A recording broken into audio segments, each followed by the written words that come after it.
The last set of figures are, over 1 billion children out of school, children and youth. School closures in over 180 countries around the world, nationwide. At this point, it's affecting virtually the entire world.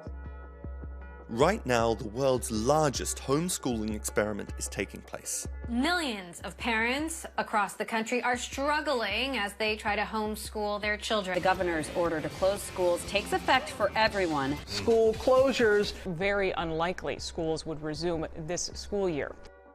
We know the impact of this virus will be far-reaching, but what does it mean for educational institutions and the children learning within them? Everybody is having a major change, but they're living this experience very differently. And I think that's something we really need to keep in mind when we're thinking about solutions as well, to recognize the diversity of experience. My name is Tracy Burns, and I'm a senior analyst at the OECD, the Organization for Economic Cooperation and Development. I think that the goal for everyone would be to limit the closure as much as possible within considerations of the public health imperative, of course. Not just for learning, but also just because school, when we think about it, and I think people are getting a renewed appreciation of this, is school is more than a building. It's part of the social fabric of our lives, of children's lives. As schools close their doors, many educators have turned to online teaching to connect with their students. Technology's stepped in to fill the void left by classrooms, but it's also creating a deepening inequality between those who have the tools to access materials and those who don't. There's a lot of concern within the education field and sort of public health field about seeing increasing inequality as a result of this crisis, because the kids who are already at risk are more likely to suffer, are less likely to have the access, less likely to have the skills to use the devices if they do have access to them, and so they're more likely to fall behind, and this could become quite easily a vicious cycle. I mean, one of the challenges, I think, is the expectation that is put on a parent. It's lunchtime and I'm hiding in my son's room. I just feel really defeated. We were literally given no notice, so there's no preparation. Yes, I'm overwhelmed. I don't know where to find the resources.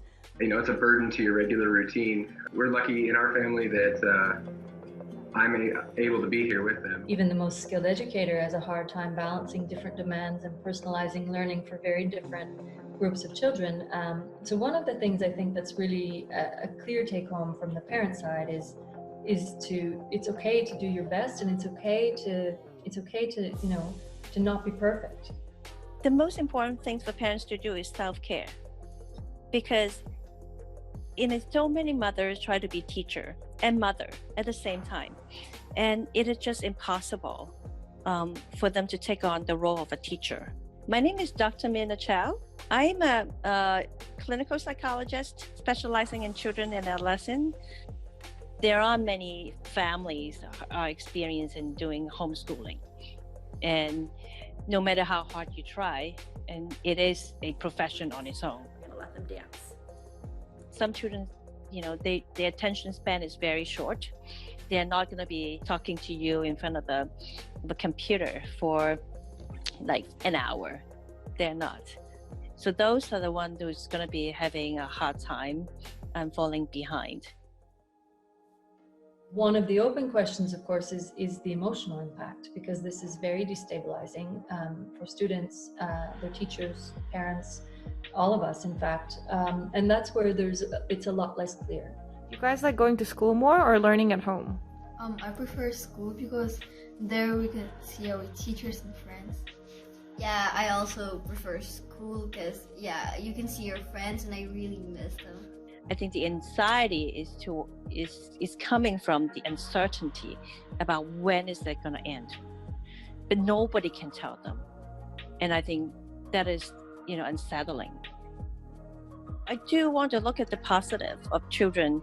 They're very resilient. As parents, teachers, and children begin to adjust to the new way of learning, it's worth acknowledging that some of the practices being used could be seen again after restrictions are eased. Before the COVID-19 outbreak, educators globally had been in talks about the need to bring education systems into the 21st century. This may be the disruption needed for the sector to rethink how to educate future generations.